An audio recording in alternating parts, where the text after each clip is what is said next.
Hello, movie fans, and welcome to Real Movie Talk. This is the show where we talk everything film and the industry that surrounds them. I'm your host, Declan, and with me, as always, is my co host, Ben. Hey, welcome to today's podcast.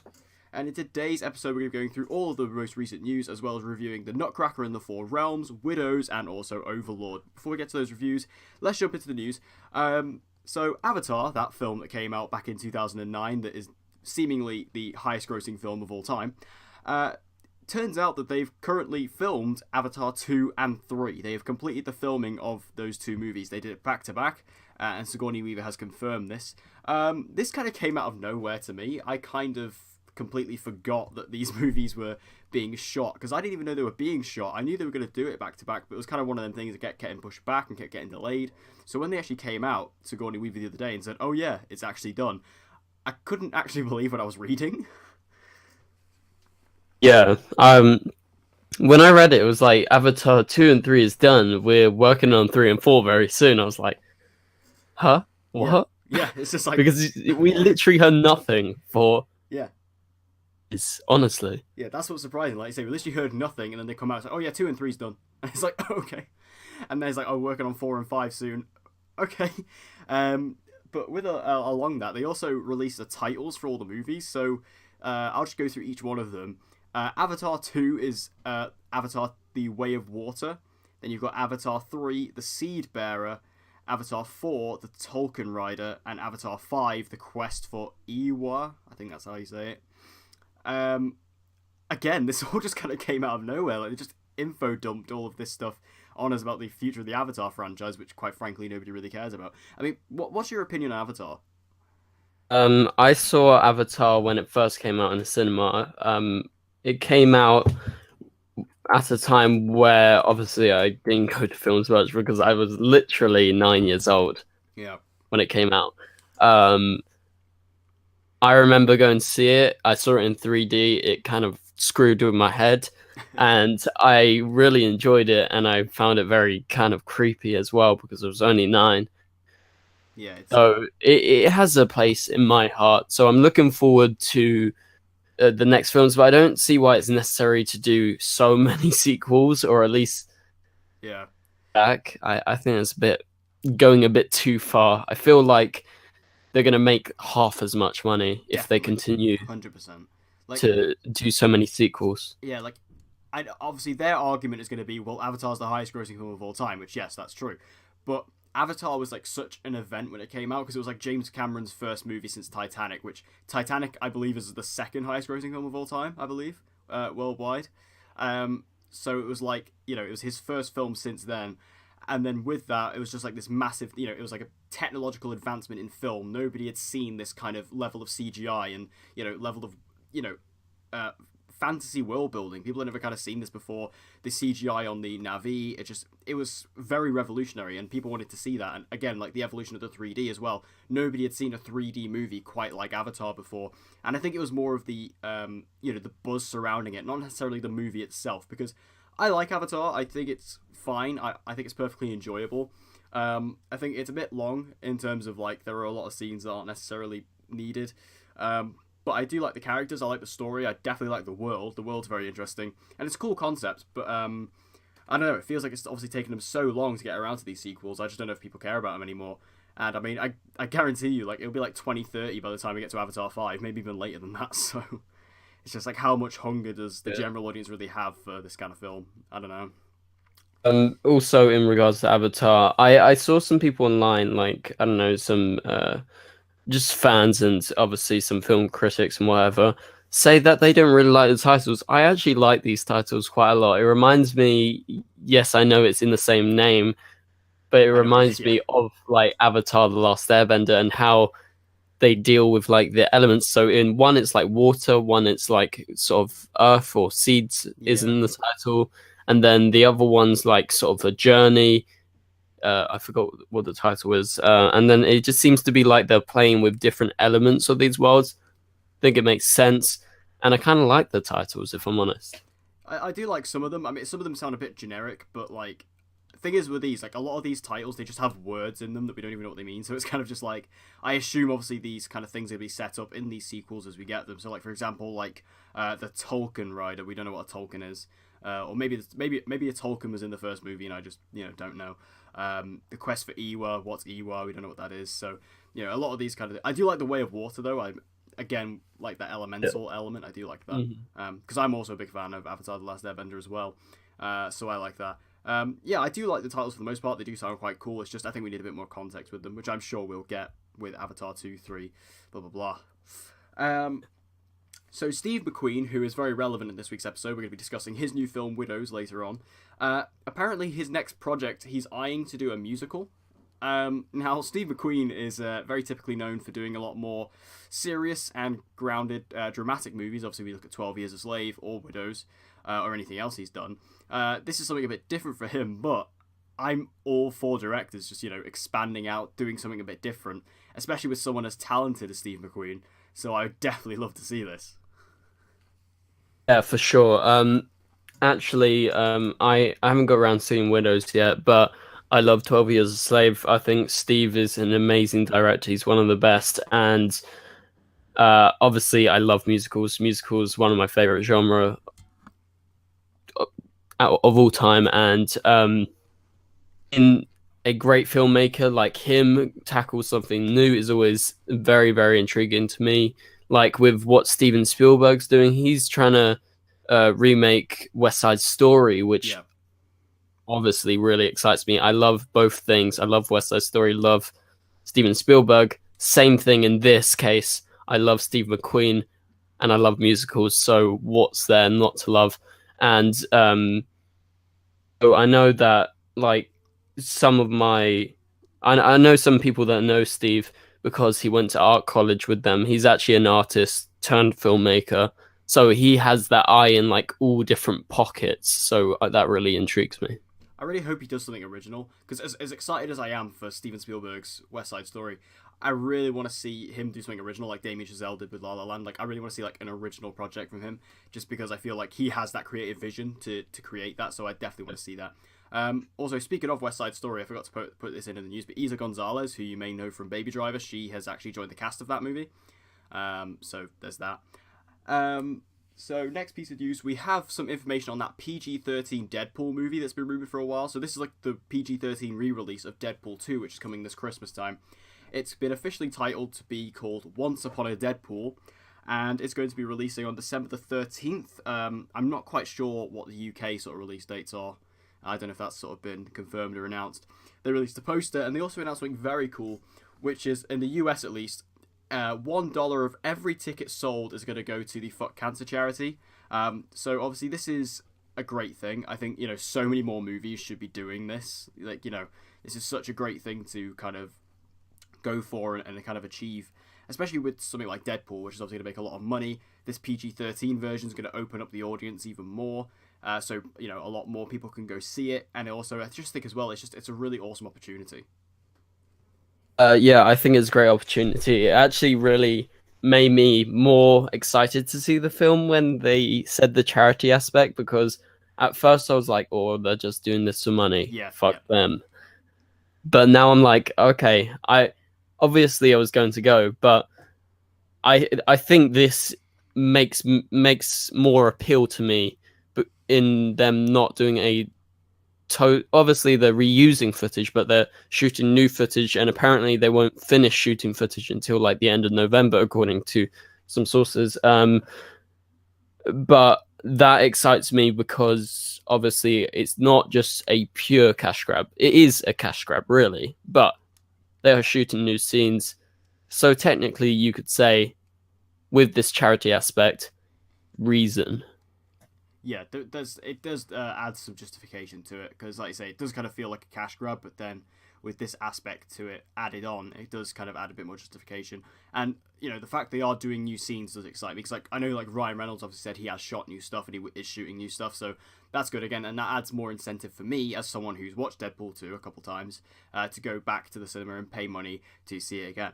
But this is definitely a good cause, and like I say, I think a lot more films should be doing this, and maybe this is the first step towards that, and if it is, then I think that's great. Yeah. Um, Also, oh, go on. quickly, I really like the title as well. Yeah, I that's think great. Yeah, that title's great. yeah, it is. So, A24, who is obviously a very well-respected studio, a studio that we both love very dearly, they've got a new film in the production which is being directed by David Lowery, and it's called Green Knight, and it's going to focus on a retelling of the medieval tale of Sir Gawain and the Green Knight. Now, this is very interesting. This is something that A24 has sort of never done before. This is like a very different movie for them. Obviously, they are quite varied in terms of their genres, but especially this, like, you know, like a medieval film. I don't think A24 has done a medieval film, as far as I can remember. So this is very interesting, and having someone like David Lowery behind the camera is very exciting as well. This is like perfect for me. I love medieval films. I love medieval like story and myth, like to do with King Arthur, and the fact that they're getting one of these characters from that myth and from Arthur's Round Table, and sort of exploring that a bit more in their own different way, and seeing that it's an A24. Like, what's there not to love? Yeah. David Lowery's a really, really amazing director. I would say possibly up there with the best in present day. I think he's kind of overlooked by like the Academy and whatever. I think he should start getting those nominations because he's really, really ace. I saw Old Man and the Gun twice now, and I just love the film so much. And seeing A24, obviously they did like Moonlight, Lady Bird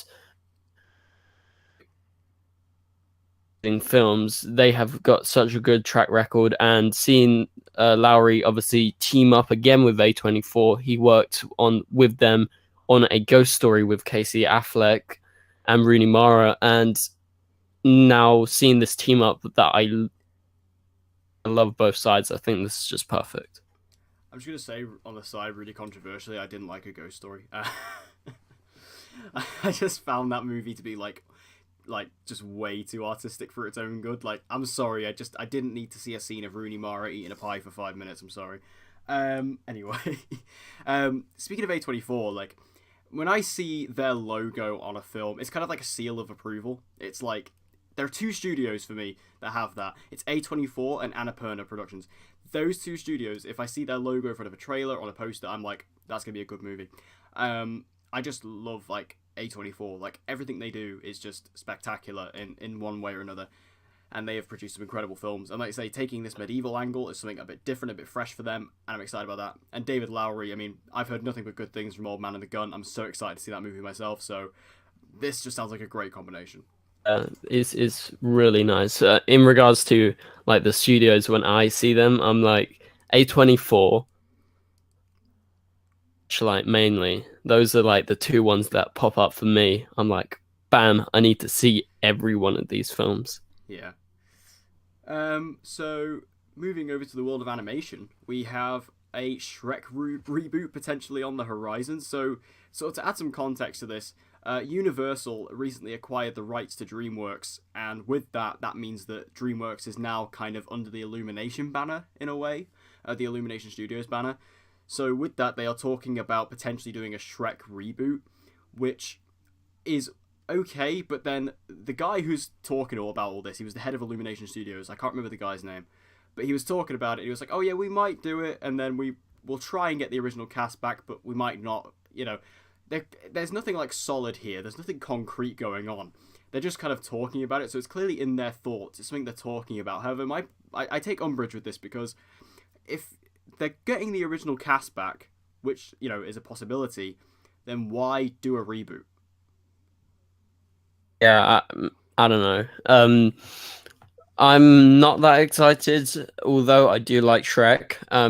It's actually the earliest film I can remember seeing in the cinema. It's definitely up there for me as well, yeah. In that case. I remember seeing Shrek 2 in 2004 when I was 4. Shrek I 2 is remember a banger of a film. crying in the cinema and having to leave. Well, and yeah, so obviously I like Shrek, and I don't think it's necessary to reboot it. Obviously, I'll see the films if they come out, but I'm not like totally rooting for it. No, I'm the same. I'd much rather, like, if they are going to get the original cast, I'd much rather just continue what they were doing, because they might as well. Especially because I'm pretty sure it was confirmed, like, 2 years ago that Shrek 5 was coming next year. Like, do you remember reading that? Like, I remember that being, like, a news story that broke, that Shrek 5 was coming 2019. I seem to remember reading that somewhere, unless that got dropped and cancelled, I don't know. But if they're going to do a reboot, I just don't think that'll go down well with people because, one, they'll probably change the animation style to look a lot more like Illumination, which, granted, Illumination's got beautiful animation, but, you know, it'd be completely different. And also changing the cast. Like, the cast is so iconic with this franchise at that point, especially Mike Myers as Shrek. You know, I just think it'll sit well with audiences, so I don't think this is necessarily a good idea. I'd much rather them just continue the franchise. But also, I think if they are going to do another Shrek film, you need to I think they need to wait until they actually have, you know, a good story to tell. Because, granted, it has been, 8 years since the last one. But unless they have a solid script that's actually good and, like, an actually good story that they want to tell, then I just don't see the point in doing it, personally. So, sticking with animation, this is a movie I am pretty excited about. Also coming from Illumination Studios, this is in the same conversation. An animated Super Mario Brothers movie. Now, as far as video game movies go, I think this could work. I actually don't really have like a strong opinion on this. I'm a massive Mario fan, especially when I was younger, like Mario Kart and all the different games. I don't need a movie. I don't need a film on it, but I think it could work if they do it right. And I think animated style obviously is going to pop, and like so many people are going to want to see Mario. Like, who doesn't know what Mario is? I think it's going to be very successful. I I'm sort of like I'm in the middle right now. I need something else to like maybe sway me, like a photo or something. I don't know. Yeah, I mean, this is still in very early production. You know, they haven't started any work on it. Casting, I think, is going to be an issue with this. That's like a major red flag for me because, I mean, the Mario games don't have dialogue per se in the games. So, you know, it's basically just noises. So, you know, how they're going to get around that. Because can you really do an engaging movie without dialogue? You know, I mean, I'm sure there are. Quiet Place. Yeah, I know, but like, you still got dialogue in there. Like this, as far as like, if they were to take a straight adaptation of like one of the new Super Mario Brothers games, no dialogue at all. So like, you know, and especially because this is such a bright and colourful world, you kind of want something there. So I don't know what they're going to do with this. Obviously, we do have previous evidence with this. We can look at the brilliant Super Mario Brothers movie that came out in '93, and that was an absolute tragedy among cinema. That is one of the films that I look at that's just so bad it's good. Like that film's just funny to me. And how Nintendo ever allowed that to come into fruition, I don't know. But Illumination is an extremely talented animation studio. They've really proven themselves over the past few years to be up there with like DreamWorks and Pixar, you know, as like a really quality animation studio. Like all their films they've made have been great. I'm excited to see The Grinch. It's just, I think this is a really good idea. It will make a hell of a lot of money if it comes to fruition. It's just, I feel like casting is a bit of an issue, what they do with that, and also just how they make it and how involved would Nintendo be with the process. So I guess we just have to wait and see. I think it's a cool idea, and I'm surprised it's taken this long, to be honest. I'm surprised no one's had this sort of idea before, but I guess maybe it was up to Nintendo. I don't know. So, going over to the world of TV, we've got a Walking Dead movie trilogy coming, starring Andrew Lincoln as Rick Grimes. Now, do you watch The Walking Dead? I watched the first two seasons and I stopped, but I didn't stop because I didn't like it. I really liked it. So, yeah. I do watch The Walking Dead. I've kept up with it.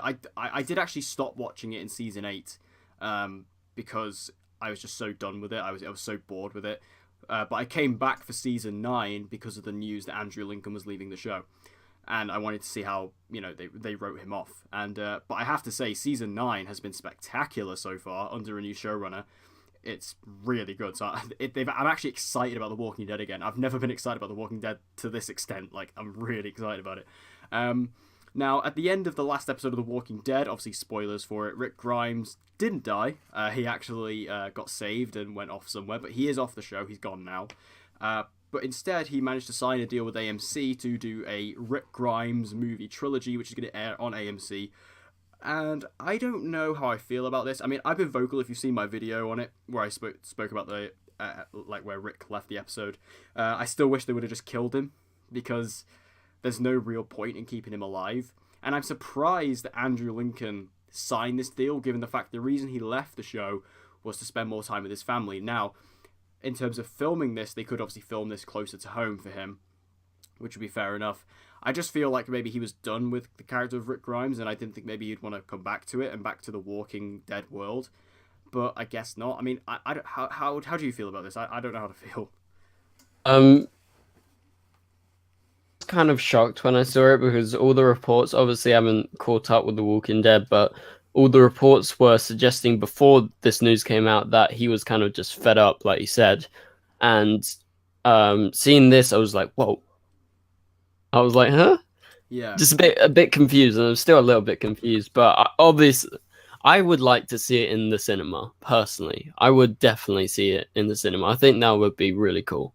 Yeah, I mean, they're sort of saying that they'd be like more like telly movies. They'd be, aired on AMC.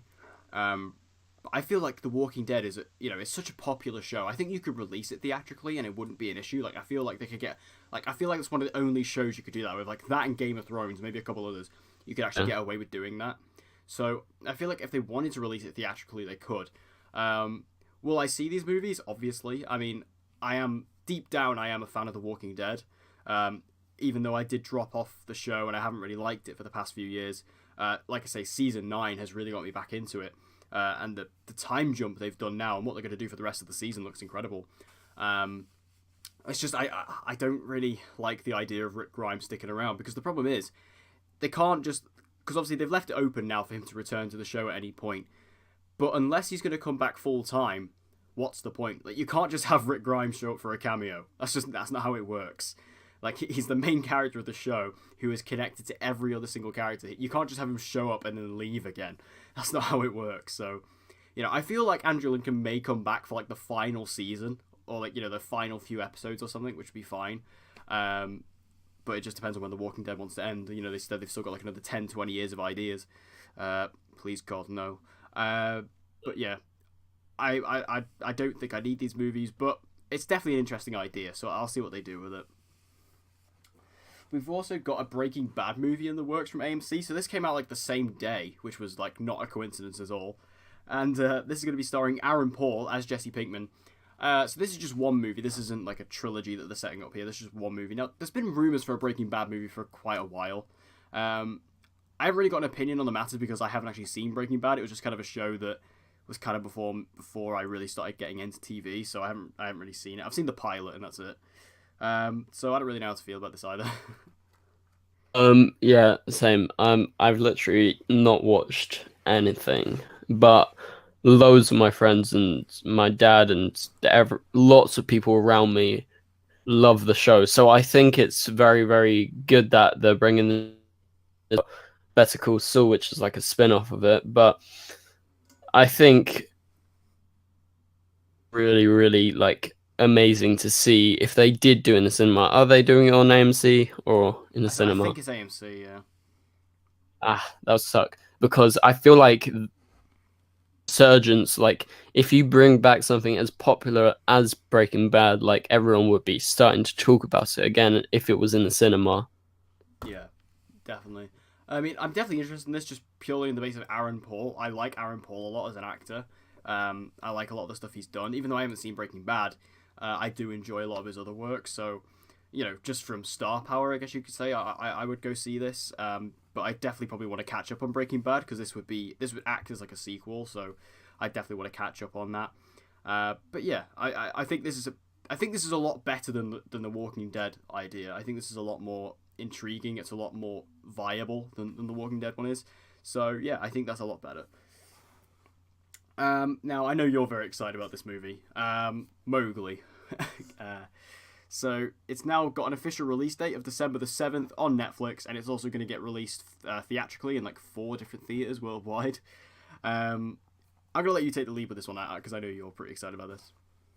Yeah, I'm very excited because apparently weren't they going to release it in 2019? Didn't it get pushed back? I remember reading that. Yeah. Or pushed back, and seeing December, I was like, yes, because now you can obviously put them in for like I don't know the CGI race for the Oscars Yeah. because obviously that's a big thing in this is the actors acting and they're doing like mocap. So I think that's a good thing that they've got that December release. Obviously, it's not going to have too much competition early December, and considering it's mainly on Netflix, you know everyone's going to watch it. A lot of people are, and I'm really excited. I love the trailers. Obviously, I'm a massive Jungle Book fan. Childhood TV show and not TV show, sorry, film. Um, I used to watch that original animated one so many times. God knows how many times I've watched it. I know like all the songs still. So really exciting to see that it's getting a December release, so they can obviously go towards the Oscars. Yeah. I mean, I like the trailers a lot. I think I really like this really dark take on it. I think that's an interesting way to do it, especially because we've had like it was only like was it 2 years ago when we got the Jon Favreau version. Yeah, So I when, think it was like 2016, wasn't it? yeah, So when it was. when they announced that they were going to be doing another live action one, I was thinking, really, like, do we need it? But seeing the trailers, I think this is like definitely like an artistic vision. And again, I really like the darker tone. I like that a lot. So I'm definitely gonna see that, and the cast is incredible as well. So on top of that, I'm pretty excited about this. And even though I'm not as like emotionally attached to the Jungle Book as a lot of people are, I didn't grow up with it. Um, I definitely appreciate how good of a film it is, and I do definitely enjoy it. And I would definitely want to see this. So when it comes out on Netflix, I will definitely give this a watch, and I'm sure we'll probably end up talking about it on this show when it releases. So the film known as Red Notice has been pushed back to November 13th of 2020. This is the film that's going to be starring Dwayne "The Rock" Johnson and Gal Gadot. This is weird because this movie has just kind of been pushed back out of nowhere. I don't believe production has even begun on this film yet. I mean, I'm excited about this movie just based on the stars and also based on the concept. It's basically like a buddy cop movie between the two actors there. It's directed by the same guy who directed Skyscraper as well, which came out this year. So it sounds like a pretty fun movie. It's just been pushed back. I don't know if this is The Rock's schedule or Gal Gadot's schedule or what's going on. I don't know. I would probably guess it's The Rock, probably, because he's a very busy man. Very, very He's busy. got like Fast and Furious and whatever to Yeah. do. Excited for this because I love Gal Gadot. Um, The Rock is on and off for me. I really like him in Jumanji. I like him in Central Intelligence, various other films. Now and again, you get, I don't know, some pretty basic, Yeah, just yeah, random action pretty films. crap ones for now and then. I'm not totally into. But then you get something like Jumanji, in my opinion, it's one of the funniest films of 2017. Yeah, Jumanji was Um, surprisingly good. and I like him in Fast and Furious, so I'm a fan, and I love Gal Gadot. Obviously, I love she is my favorite in Fast and Furious. I was like rooting for her even before she was, because I really liked her. I thought she was like the best thing in those few films she was in. But also like action films. I like stuff like that. But director, I did not want to see Skyscraper. I skipped Skyscraper. It did not interest me. But I really do like Central Intelligence. I thought that was a really good film. I Yeah, watched Central it when it Intelligence came is quite out. funny. Yeah, I quite enjoyed that. I mean, as far as Skyscraper goes, I did see Skyscraper. It was it's all right. You know what I mean? Like it's perfectly watchable. It's fine. I don't know if I particularly need to see it again, but it was just kind of like a fun, disposable action movie with The Rock. It's kind of like one of the more generic ones he's made recently because it is just basically Die Hard. But it's all right. It's fine. And the director's fairly competent. So to direct an action movie like this, definitely within the realm of his ability. It's been pushed back quite significantly though. I mean, November 13th, 2020. That's well, it's about 2 years away from now. So, that's still quite a long way away. But like I say, The Rock is a very busy man. He's got a lot of stuff going on. Part of me is kind of hoping that maybe there's something Black Adam going on there, like a Shazam cameo. I don't know.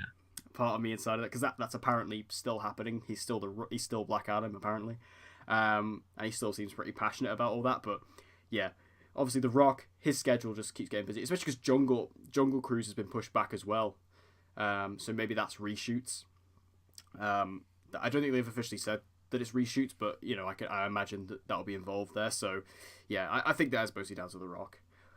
So Joe and Anthony Russo were in a Q&A recently talking about, obviously, the obvious topic, Avengers 4. And one thing that came out of it is that they said that while Avengers 4 is still currently halfway through the post-production process, they said their current cut they have of the movie is 3 hours long.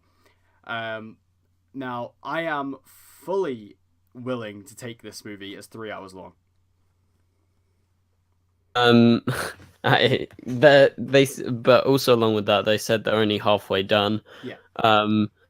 And I totally understand that it'll be 3 hours right now. I don't really want to see a 3 hour film, but I don't think that it's going to be 3 hours. I think it's going to be like 2.5.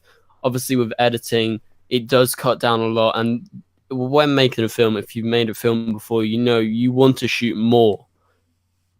Initially do so you want more so you can edit it down and get it right. And I would be fine with a 3 hour film. I think it'd be maybe a bit too long, but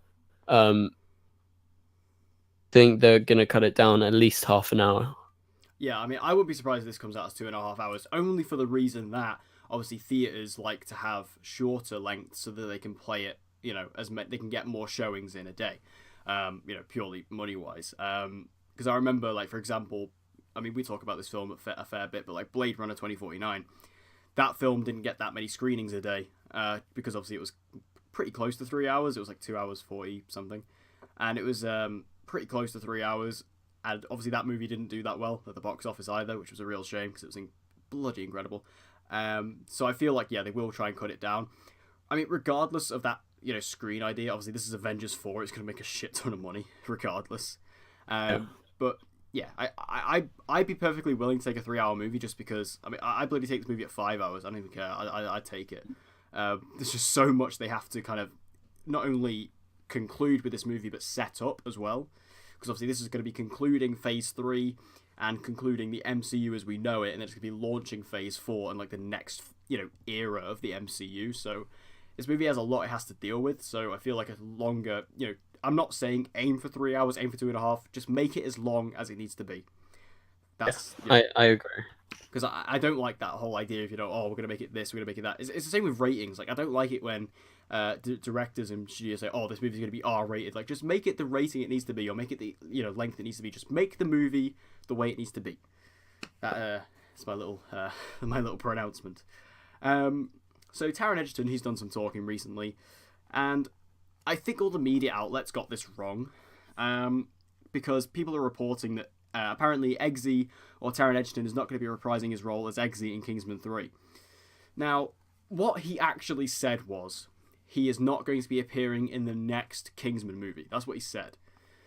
Now, I believe that they are shooting the prequel Kingsman film and Kingsman 3 back to back, I believe. So yeah, I'm pretty sure. It obviously depends what order they do that in. Kingsman 3, I believe, is currently slated for November the 8th of 2019. Bloody hell, that's actually like just a day less than a year away. So obviously that does kind of, and I don't think the prequel's got a date yet, which would infer that Kingsman 3 is coming out first. But I feel like he's talking about the prequel movie here, because if he's not in Kingsman 3, that's completely strange and weird.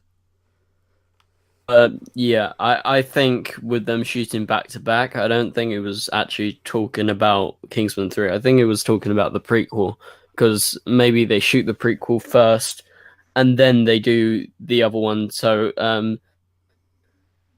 there's any reason to actually worry about it. I do think he will be in Kingsman 3, otherwise it's going to be like, what the hell is going on? Because like, especially because they've said that Kingsman 3 is going to be the conclusion of Harry and Eggsy's story. So it's just like, if he's just gone, it'd be like, what? Especially, I mean, the only thing I could see them doing is if, because at the end of Kingsman: The Golden Circle, Channing Tatum's character, I think it's Agent Tequila, he Yeah. he went to the Kingsman shop in London, and he became like, it seemed like he became the new Eggsy, because Eggsy did retire at the end of the second movie. So that's the only way I could see them sort of doing it. But then it's just like, do you really want to replace Taron Egerton with Channing Tatum? I mean, I like Channing Tatum. I'm not. That's not a diss towards Channing Tatum. I'm just saying, obviously Taron Egerton, he's the main character of the series. So would you just like replace him? It'd be really strange. So I feel like he's talking about the prequel. So I think I think we spoke about the prequel, like who they cast. Yeah. It was Brad Pitt, wasn't it? I think. Regards to the prequel, I think they cast Ralph Fiennes, and yeah, I think Brad Pitt in it as well. Did we say that? I remember reporting on this like the last time we recorded an episode. It might. It says Brad Pitt, but Ralph Fiennes and slated to have Harris Dickinson, and it's all I can find right now. Yeah. So, well, I just hope he is in Kingsman 3 because it would be weird without him. So, also, we have a new film that was announced this morning, and I like the idea of this. It's called Hold Back the Stars, and it's going to be starring John Boyega and Letitia Wright. And it's being described as Romeo and Juliet meets Gravity.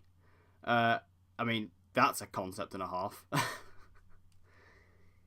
Yeah, I'm excited because Gravity, obviously, and Romeo and Juliet, two great different properties, obviously. John Boyega, massive fan. Love, obviously, we talked about this last time, Attack the Block. Yeah. That's where I found him. Loved him in there. And then, obviously, Star Wars now. And he was in Pacific Rim recently. Fan of him. Letitia Wright, not a massive fan, obviously. You know, I don't really like Black Panther that much. I think she's a very good actor. Saw her in The Commuter and Ready Player One. I just haven't been like ultimately as convinced about her compared to, say, John Boyega or someone.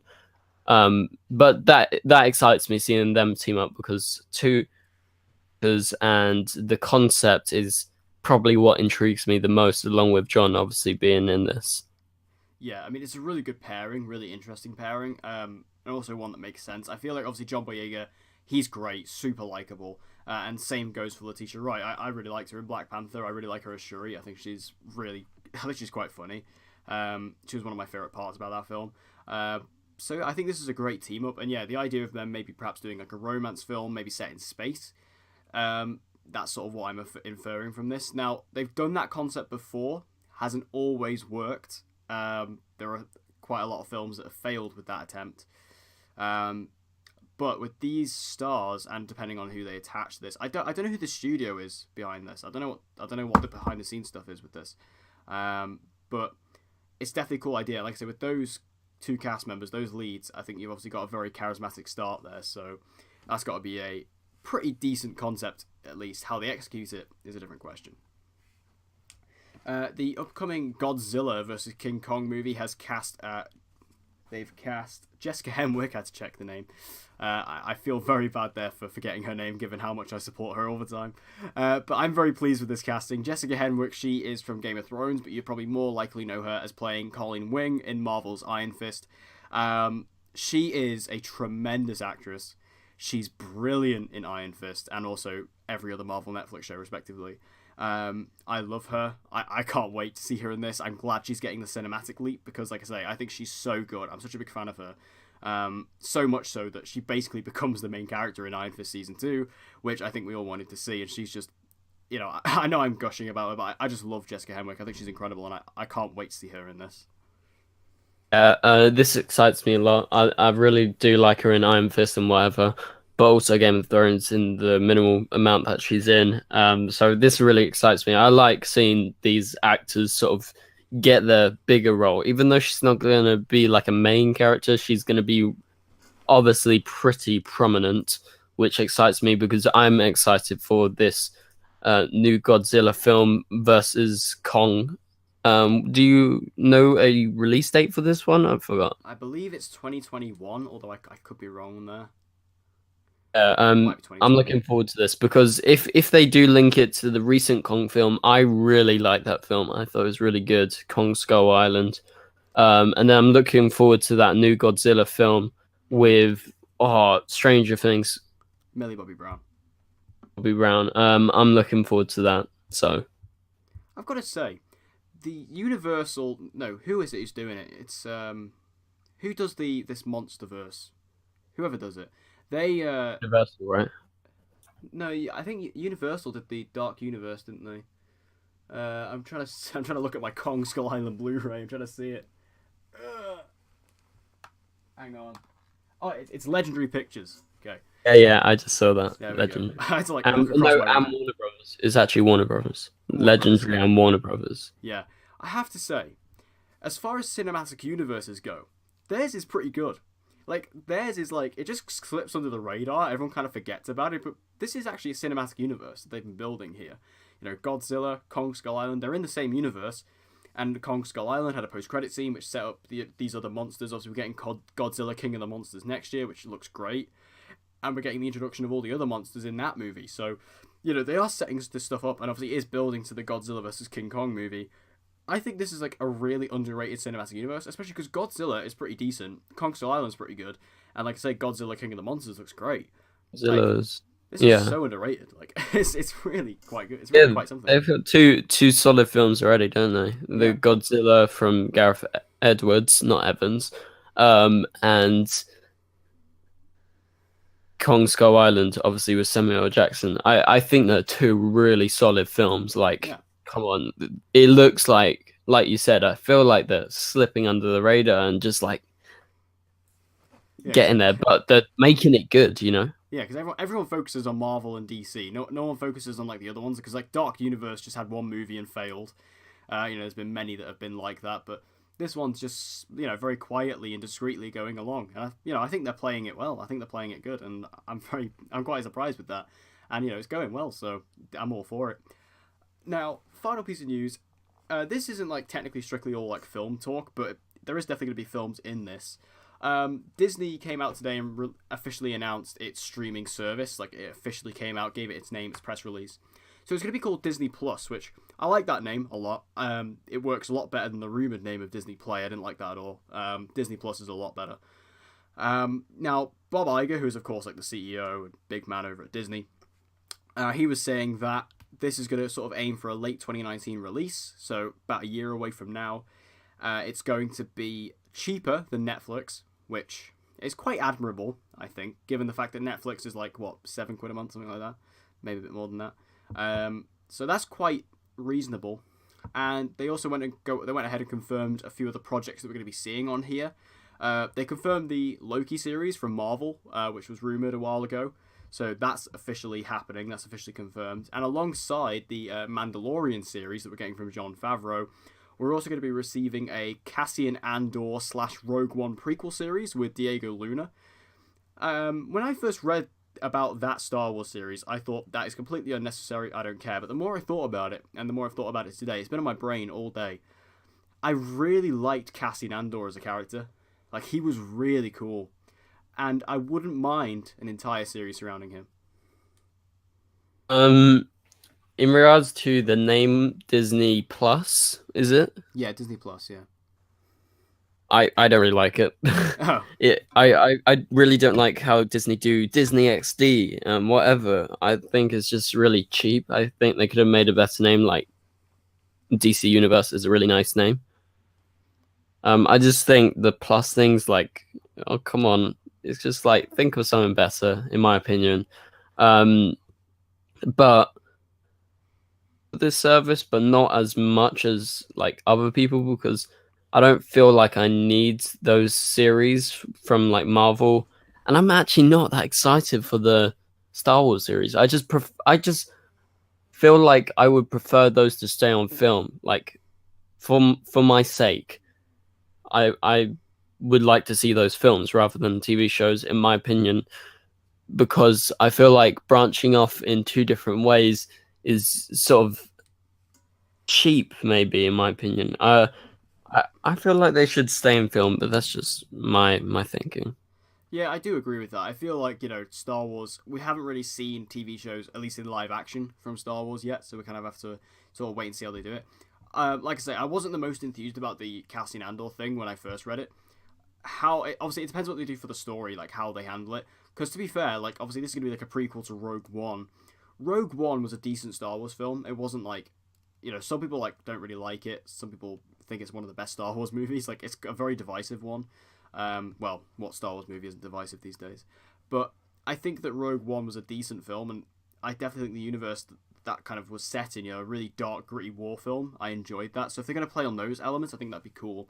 Personally, I'm really excited about The Mandalorian, though, from Jon Favreau, just because the Mandalorians are a really awesome sort of race of characters from Star Wars that were never really explored too much in the films. You get a bit in Clone Wars, but not too much in anything else. So the fact we're going to get that like live action, I think is really fun and exciting. But yeah, I mean, this streaming service also does open up the opportunity to get Marvel, maybe some Marvel movies on here, some Star Wars movies, and also just Disney and Pixar movies. Because what's cool as well is that Bob Iger said that their streaming service is going to be broken up into 5 different sections. So like when you first log on to the site, you're going to have like 5 different options in front of you. So you have a Disney section, Marvel, Star Wars, Pixar, and then National Geographic.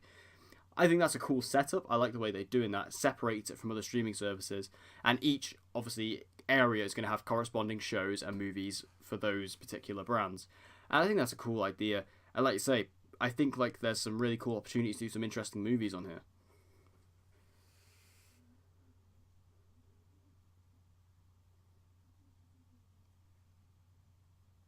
Hello? Sorry, I think I cut out for a sec. Yeah, it's fine. Just carry on from there.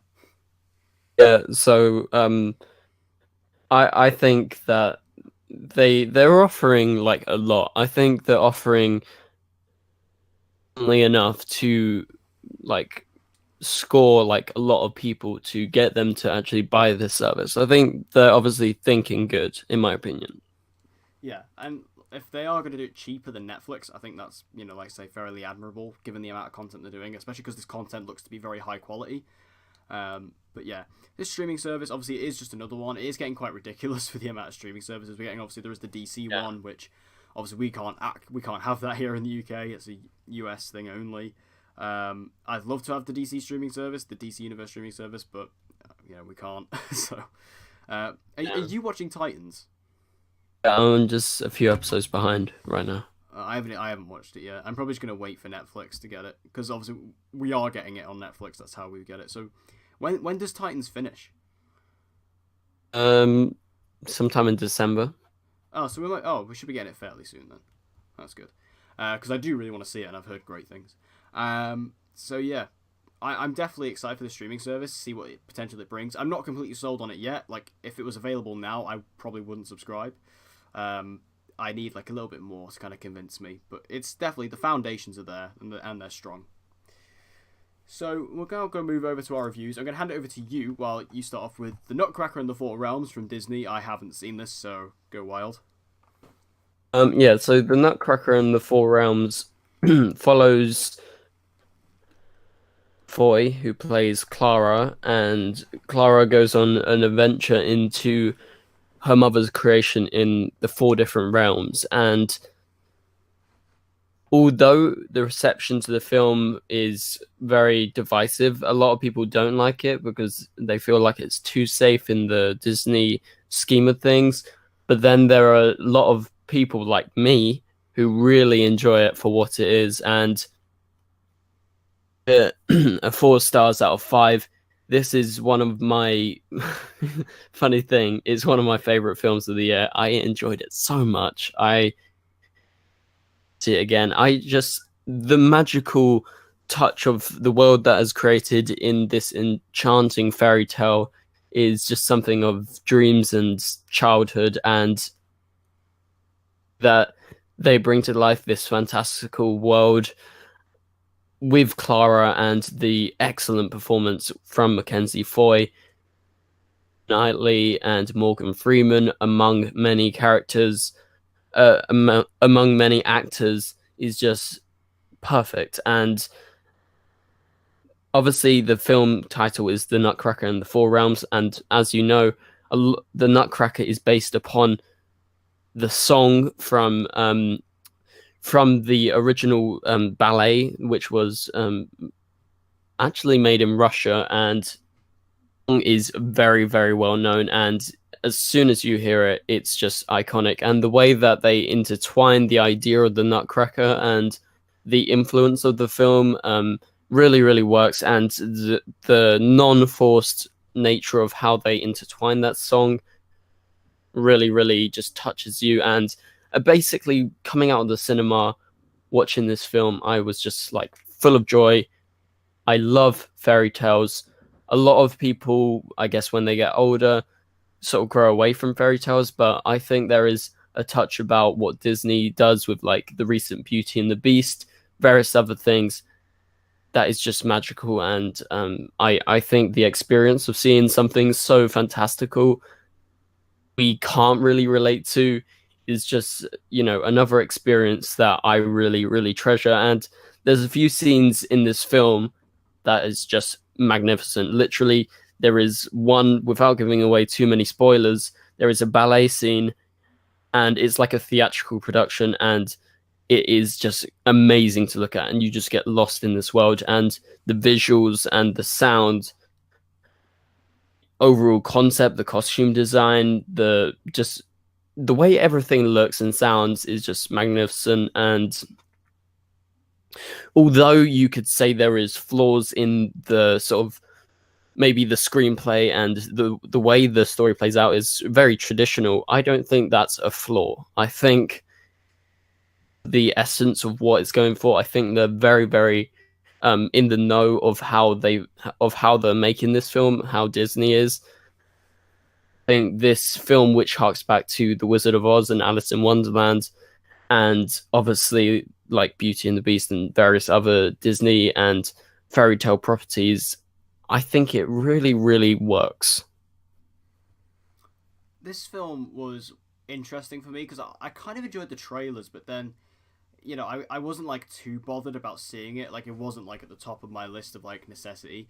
And then when the reviews came out and they were fairly lukewarm, and the reception I sort of heard was that the film's just kind of flat and empty and just kind of nothing.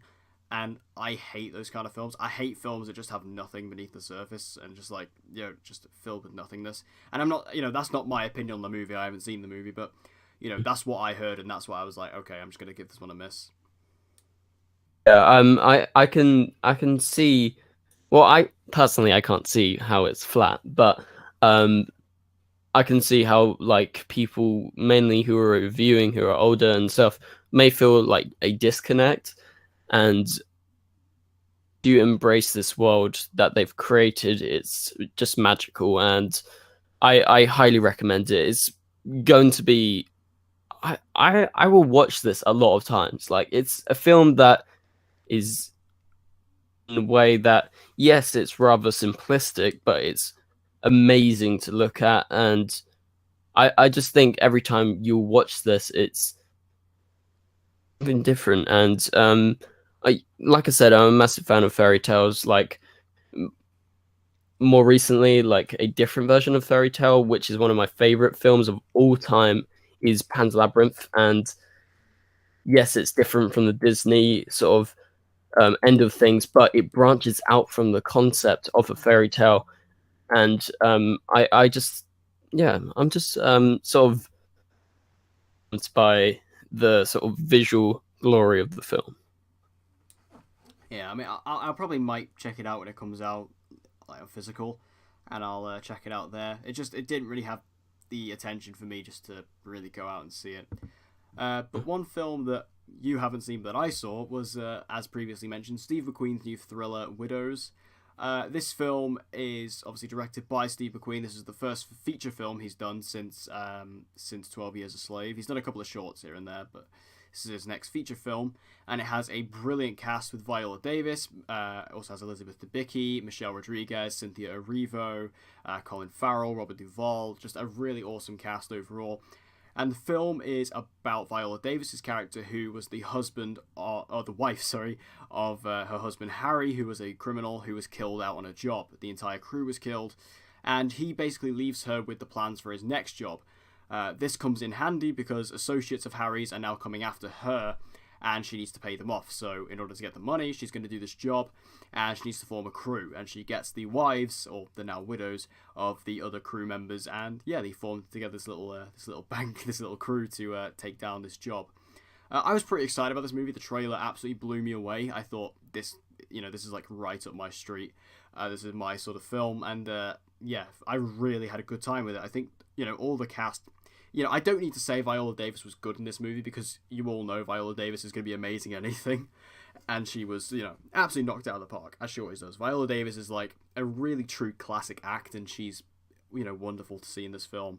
Elizabeth Debicki is someone who I think is incredibly underrated. She doesn't get the attention she deserves. Like, she is not in that many movies, but every time she does show up in one, she really gives a powerhouse performance. And once again here, this may be my favourite performance from her. I didn't think of this at first, but upon reflection, I think, yeah, that might be my favourite Elizabeth Debicki performance. She's great in this movie. Michelle Rodriguez, who is obviously most known for Fast and Furious, playing Letty Ortiz. This was something a bit different for her to dip her toes into, and I think she did a great job with that. And I think that she was also great in this movie. And obviously, we discussed a couple weeks ago Cynthia Erivo, who just starred in Bad Times at the El Royale. She's also fantastic in this movie as well. She's a great addition. She doesn't get as much screen time as the other three. She kind of comes in a bit later on, but she is still fantastic and definitely leaves an impression. She was a great addition to the crew. And everyone else in this movie, like Colin Farrell's great. Brian Tyree Henry is great in this film. Robert Duvall is a very classic actor. And also Daniel Kaluuya's in this, and he is really good. Like, Daniel Kaluuya, just, again, maybe one of my favourite roles from Daniel Kaluuya. He plays like this really mental character, but he's great in it. Very different for him, and I really enjoyed his role and what he had to do in it, and he has a couple of great moments. And I really love the writing in this film. It's very intelligent. It's a very, really well-written script. It's just something that is very engaging and allows you to follow along very, very easily, but also, again, keeping you engaged. And I think that Steve McQueen, obviously being a fantastic director, he directs the hell out of this film. So well directed. There's a lot of beautiful shots in this movie, a lot of really innovative shots as well, stuff that I wouldn't really expect. Like, obviously no spoilers here, but there's a scene that basically is filmed from the bonnet of a car, but you can't actually see the characters. Like, you can't actually see them speaking. It's literally just like, it's all in the same, the camera doesn't move. And it's just like a very unique shot I've never seen before, and I actually quite liked it. I could see some people not liking it, but I quite enjoyed it. And I think, this film just has so many great elements in it, mixed all together to deliver a great film. My only complaint with it really is that I feel like there are a couple of scenes that kind of just meander. Like, there's a couple of moments that, are not necessarily needed for the overall story. They're just kind of there and they meander along a little bit. So I feel like if you cut like 10 minutes off this film, you'd be able to get around that, and it would have been a really tight film. It's just those scenes that, it's only a couple, but they do kind of just meander along and kind of just go along at a pace that's not really necessary, and you kind of just go, okay, let's get back to the story. I really enjoyed the political element in this film as well. There's like because there's a story between Colin Farrell and Brian Tyree Henry, and their characters are kind of like in a race to become the mayor of Chicago, and they are like, their story is really interesting. The way it ties into the main story is fun. And again, the way that introduces Daniel Kaluuya's character is great. Because like I say, Daniel Kaluuya is so good in this film. So overall, Widows is really good. I think it's a great film. I think you really need to check it out if you're interested in it. Except for those couple of scenes that do just kind of go along. I think, the cast is outstanding. Steve McQueen, it just proves himself once again to be a fantastic filmmaker. And, all the performances, the script, it's a really good film. I really enjoyed it. And even like the action as well. There's not that much action because the actual heist itself, the job, doesn't actually come in until like the last 15 minutes of the film. Like, it's really brief, but it's really impactful when it's there. And I think this is just like, this film, it may not be like in my top 10 of the year, but I definitely think it's really great and I enjoyed it a hell of a lot. So there's another film that we're going to review this week. This is one that we've both seen, and I think we were both fairly impressed with this one. Overlord.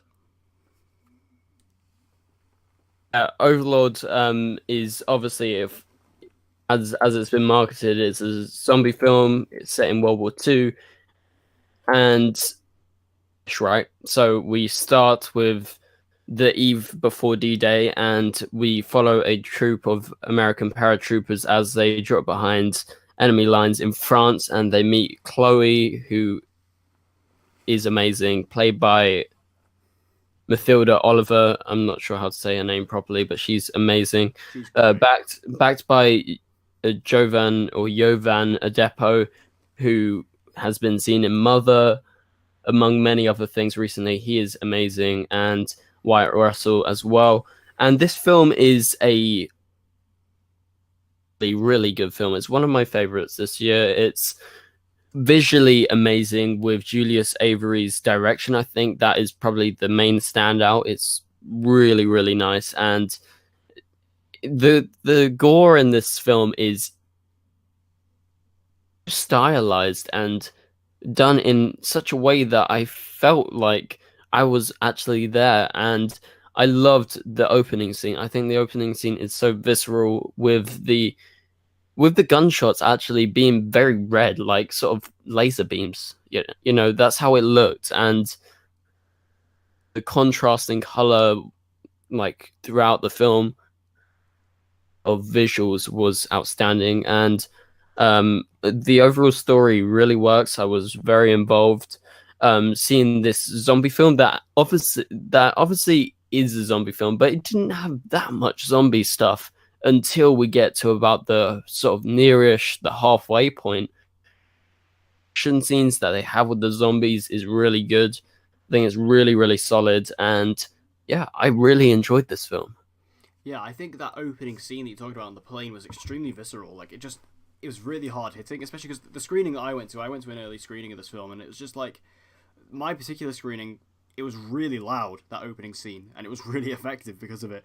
And it was just there to, really emphasize how scary the elements are, because although this is a zombie film and it's been marketed as a zombie film, I think the war elements in this are really well done. It does show the intensity and the scary, nature of war, which I didn't expect going into this film, because the trailers are very brash and they're very loud and very over exuberant and things like that. And I didn't expect that from this film, but that surprised me in that sense. And then even with the zombie element, I think you need to know what you're getting into with this movie, because don't go into this film expecting to get like hordes of zombies, because you're just not going to get that. This movie has like 3 or like 2 zombies in it in general, because this movie isn't about like the zombie apocalypse. This movie is like preventing the apocalypse. Like, there's only like 2 zombies. But the zombie stuff you do get is fantastic. Like that scene where there's that zombie chasing Chloe through that facility, that was creepy. I want to know who the actor is who did that, because he was scary as hell. Like the way he was running, the way he was doing it was like so realistic. And it was just, again, really freaky. And yeah, this was a great film. Like, it was fresh. It was extremely bloody. And, obviously this film does have a 18 rating or R rating, and it's definitely a hard R for sure. It's just very hard hitting. It's impactful. You feel it. And I really enjoyed all that. And I think that this film, again, it's just something a bit different than what we were expecting, because this film, we don't really get a lot of films like this nowadays, where you just kind of get like these really hard-hitting slasher-esque zombie films. You don't really get many of them these days, so the fact we actually have something that felt a little bit more old-fashioned was really nice, and I enjoyed that side of it as well. I think this film, obviously this had J.J. Abrams' name kind of plastered all over it. Obviously he was a producer on this film, and his company, Bad Robot, they were a producing credit on this as well. And I think that, obviously having that sort of seal of approval is going to draw a lot of people in. I just thought this was a great film. And like the cast overall was great. Like we mentioned, Mathilda Olivia, I think that's how you pronounce it. She was really good. I've never seen her before in anything, never heard of her. She was fantastic in this movie. Jovan Adepo, I really bought him. And just everyone else as well. Like there's a guy, I can't remember the actor's name. I think his name might be John Magado, something like that. He kind of played like more of like the arsehole type character in the movie. I knew him from the recent Amazon Jack Ryan series. He was great in that, and he was great here. I really enjoyed his performance. And Wyatt Russell, who I've seen in a couple of things, he was great in this as well. So I think it's just like a really enjoyable movie. And my favourite thing about it, and I got this from the trailers as well, this is basically Call of Duty Zombies, the movie. Like, even though you don't get as many zombies in this as you do in Call of Duty, I find the just the tone of it, going to like this German Nazi castle that's very zombies, and even in the trailer they use AC/DC, which is very synonymous with the Black Ops series. It's very Call of Duty inspired, and I feel if you're looking for a Call of Duty style movie, Call of Duty Zombies movie, this is probably the closest thing you have right now. And again, if you're looking for that, then this movie's for you. And just taking all those elements, bringing them back together, I really enjoyed this movie. It's a really fun ride. You can just get on board with it, have a good time, just enjoy it, and just be there along and just watch it play out in front of your eyes. And obviously the gore is very visceral. Obviously if you're a bit squeamish, this movie might not be for you, because you do get a lot of violent moments in this film. But I think, for me personally, this just added to it. Because what I liked about it as well in terms of the violence is that it wasn't violence for the sake of having it. Like, it wasn't just like, oh, we're a B movie and we're going to do it. Because, again, this movie felt realistic in a sense, especially with the war elements. So when something like that happened, it was grounded in realism enough to the point where it was kind of horrifying. And that's also, again, very impressive. And I think that this movie, on the whole, is just a blast. You just go and have fun with it. It's really just an entertaining film. You get quite a lot of good thrills here and there. And like I say, just all the zombie makeup's great as well. That's really impressive. And the zombie acting's fun. It's just a fun movie, and it felt fresh to me. Yeah, totally agree. Great film. Really, really enjoyed it. So that brings us to the end of episode 6 of Real Movie Talk. Is there anything else you'd like to add? No, that's about it. So, with all that being said, we hope you guys enjoyed this week's episode. If you did, make sure you share it around with other movie fans that you know and who may enjoy this content. And with all that being said, I've been Dec. Ben? And we hope to see you guys again next week.